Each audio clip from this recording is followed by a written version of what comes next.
के मुख्य अतिथि महोदय, मंच पर विराजमान विद्यालय की प्रधानाचार्य महोदय, गांव से पधारे हुए समस्त श्रोतागण एवं मेरे भारत के इस भविष्य के रूप में विराजमान प्यारे विद्यार्थियों, आप सभी को हृदय की गहराइयों से गणतंत्र दिवस की हार्दिक हार्दिक बधाइयां, शुभकामनाएं। मुझ में इतनी विद्वत्ता नहीं है कि मैं मंच पर खड़ा होकर भाषण दे सकूं। आज मंच पर बहुत से ऐसे चेहरे विराजमान हैं जिनमें मुझसे 1000 गुना ज्यादा विद्वत्ता है। एक छोटा सा प्रयास कर रहा हूं। कालकूट बीज, दूसरी कामधेनु गाय, तीसरी उच्चैश्रवा नाम का घोड़ा, चौथी ऐरावत हाथी, पांचवी चीज निकली कौस्तुभ मणि, छठी चीज निकली कल्पवृक्ष, इसके बाद अप्सरा निकली रंभा, इसके बाद लक्ष्मी की उत्पत्ति हुई, इसके बाद वारुणी निकली यानी कि शराब, इसके बाद चंद्रमा निकला, इसके बाद पारिजात का वृक्ष निकला, उसके बाद पांचजन्य नामक शंख की उत्पत्ति हुई और उसके बाद भगवान धन्वंतरी निकले अमृत के कलश को लेकर। आप सब जानते हैं 14 चीजें निकली। मुझे ये बताइए कि ऐसा क्यों है कि पहले विष निकला फिर कामधेनु निकली?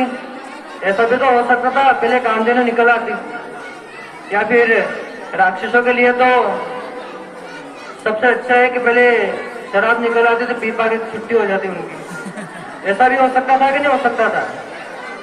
पहले कालकूट विष निकला। समुद्र मंथन मूलतः आपकी आत्मा का मंथन है। आत्मा यानी कि परमात्मा यानी कि समुद्र, और हम एक छोटी सी बूंद, यानी कि हम अपनी आत्मा का मंथन ठीक से करेंगे तो हमारे अंदर से ये 14 रत्न निकलेंगे।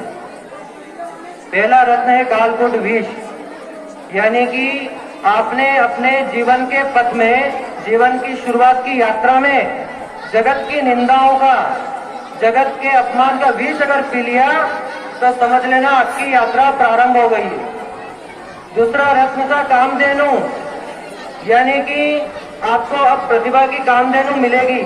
जब चाहा अपनी प्रतिभा का दूध निकाला और संसार को पिला दिया। अब आपने अपने आप को जगत की निंदाओं से बचा लिया, आपको प्रतिभा की कामधेनु मिल गई। तो तीसरे नंबर पर चीज निकली थी उच्चैश्रवा नाम का घोड़ा, यानी कि आपके संकल्पों को ऐसी गति मिलेगी जो उच्चैश्रवा नाम के घोड़े में होती है। उच्चैश्रवा नाम के घोड़े में जो गति होती है वो गति आपके संकल्पों को मिलने लगेगी। चौथी चीज निकली थी ऐरावत हाथी, यानी कि अब आप संघर्षों के ऊपर आपने एक जगह बना ली है। अब आप ऊपर बैठ गए, अब कोई संघर्ष आपको हरा नहीं सकता। हाथी का स्वभाव क्या होता है? हाथी का स्वभाव क्या होता है? जब भी गांव में कोई हाथी आता है तो सारे गांव वाले प्रसन्न हो जाते हैं। बाल बच्चे से लेकर बूढ़े लोग प्रसन्न हो जाते हैं कि गणेश जी आए, गणेश जी आए। हाथी के गांव में आने से एक जीव परेशान होता था। कौन? कुत्ता। कुत्ते को बड़ी समस्या है कि हाथी जब भी गांव में आता है पूरे गांव के कुत्ते उसके पीछे भौंकते हैं। वो इस बात से नाराज नहीं है कि हाथी गांव में क्यों आया, वो इस बात से नाराज है कि इसको इतना सम्मान किस लिए मिल रहा है। दूसरा, वो इस बात से नाराज है कि हम इतना भोग रहे हैं तो इसको कोई प्रभाव ही नहीं पड़ रहा। ये उसी मस्तानी चाल से चल रहा है, कोई प्रभाव ही नहीं पड़ रहा है इसको। तो जब भी आपकी प्रतिभा के पीछे कोई कुत्ते भौंके तो परेशान मत होना, क्योंकि आज तक किसी हाथी को कुत्ते भौंकते भौंकते उसी गांव में रह जाते और हाथी आदर पाने के लिए दूसरे गांव में चला जाता है। वो एक कहावत है संस्कृत में कि स्वदेशे पूज्यते राजन, विद्वान सर्वत्र पूजते। राजा तो केवल अपने ही राज्य में पूजा जाता है, लेकिन विद्वान का आदर, विद्वान का सम्मान पूरे विश्व में होता है। तो जब भी आपकी प्रतिभा के पीछे कोई कुत्ते भौंके तो परेशान ना होना। ऐसा होगा, प्रकृति ऐसा करती है। जब भी आपके अंदर कोई प्रतिभा आएगी, जब भी आपके अंदर कोई गुण आएगा या समाज में आप ऊपर खड़े होंगे तो आपके पीछे कुत्ते भौंकेंगे। इन कुत्तों के भौंकने का ध्यान मत रखना और अपने संकल्पों की ओर बढ़ते चलना। छठी चीज निकली थी कौस्तुभ मणि, यानी कि आपने ऊपर खड़े होकर लोगों की जन आकांक्षाओं को सुनना शुरू कर दिया और लोगों ने आपको सम्मान देना शुरू कर दिया, तो एक न एक दिन आपके सर पर मुकुट रखा जाएगा, यानी कि कौस्तुभ मणि रखी जाएगी। छठी चीज निकली थी, इसके बाद कल्प वृक्ष निकला। कल्प वृक्ष यानी कि लोगों ने आपको सम्मान देना शुरू कर दिया, आपने लोगों की भावनाओं को समझना शुरू कर दिया, तो अब आपका जीवन कल्प वृक्ष जैसा हो गया है। अब आपको कुछ मांगने सोचने की जरूरत नहीं है। जो आप सोचोगे, जो भी संकल्प आपके मन में होगा, उसके साधन आपके सामने उपस्थित हो जाएंगे। ये 6 चीजें आपको मिलती है। इसके बाद प्रकृति सबकी परीक्षा लेती है। तो इन 6 चीजों के मिलने के बाद 7वीं चीज निकली थी अप्सरा, यानी कि रंभा। 7वीं चीज निकली अप्सरा रंभा, यानी कि वासना। वासना का अर्थ है कि सबका मेरे पास हो, इसका भी मेरे पास हो, उसका भी मेरे पास हो, यानी कि रावण तत्व। अगर आपने वासना पर विजय प्राप्त कर ली तो फिर आपको धन और सामर्थ्य की प्राप्ति होगी। इसके बाद लक्ष्मी की उत्पत्ति हुई, यानी कि आपको धन और सामर्थ्य की प्राप्ति होगी। धन और सामर्थ्य की प्राप्ति होने के बाद एक आसुरी प्रवृत्ति जो आती है, जब किसी के पास धन की पूरी संपत्ति आ जाती है तो उसके अंदर आसुरी प्रवृत्ति पनप जाती है, यानी कि इसके बाद वारुणी यानी कि शराब की उत्पत्ति हुई। शराब की उत्पत्ति हुई।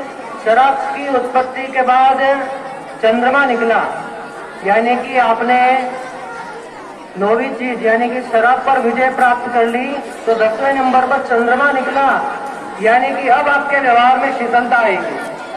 जब आपके व्यवहार में शीतलता आ जाएगी तो 11वें नंबर पर चीज निकली थी पारिजात का वृक्ष, यानी कि अब आपके कर्मों की खुशबू चारों तरफ फैलने लगेगी। जब आपके कर्मों की खुशबू चारों तरफ फैलने लगेगी तो 12वें नंबर पर जिस चीज का उत्पन्न हुआ था वो था 5 जंग नामक शंख, यानी कि आपकी कीर्ति का डंका पूरे विश्व में बजने लगेगा। और इसके बाद भगवान धन्वंतरी निकले थे अमृत के कलश को लेकर। ये थे 14 रथ। समस्या ये है कि हमारे देश की जो नई पीढ़ियां हैं वो शास्त्र और ग्रंथों पर ध्यान नहीं देती। शास्त्र और ग्रंथों की जब बात आती है तो उनके दिमाग में ये चीज आती है, ये क्या चीज है। जबकि शास्त्र और ग्रंथों को अगर पढ़ा जाए तो मैं यहाँ से 200% गारंटी देता हूँ कि आप कभी असफल नहीं होंगे। अगर आप शास्त्रों को अपने जीवन में अमल करते हैं तो आप जीवन में कभी असफल हो ही नहीं सकते। स्वामी विवेकानंद जी ने कहा है कि हमें ऐसी शिक्षा चाहिए जिससे चरित्र का निर्माण हो, मन की शक्ति बढ़े और हम जीवन में ऊंचाइयां प्राप्त कर सके, अपने देश का, अपने राज्य का, अपने गांव का नाम रोशन कर सकते। लेकिन आज का बच्चा सोचता है 12वीं करेंगे, BA करेंगे, वैकेंसी निकलेगी अच्छी, कोई फॉर्म डाल देंगे, पास हो गए तो ठीक है, अच्छी नौकरी करेंगे, घर चलाएंगे। शिक्षा का उद्देश्य ये नहीं कि शिक्षा प्राप्त करके अच्छी नौकरी करें। शिक्षा का उद्देश्य आपको ज्ञान प्रदान करना है जिससे आप किसी भी क्षेत्र में उन्नति प्राप्त कर सकें। जब तक शिक्षा का उद्देश्य इस समाज में नौकरी पाना होगा तब तक इस समाज में नौकरी पैदा होंगे, मालिक नहीं। और अगर मालिक बनना है तो कालकूट विष को पीना होगा, कामधेनु को प्रतिभा के रूप में साधना होगा, हाथी का स्वभाव लाना होगा, तभी आपकी खुशबू, आपके नाम का डंका, आपके नाम का उद्घोष पूरे विश्व में बजेगा। धन्यवाद।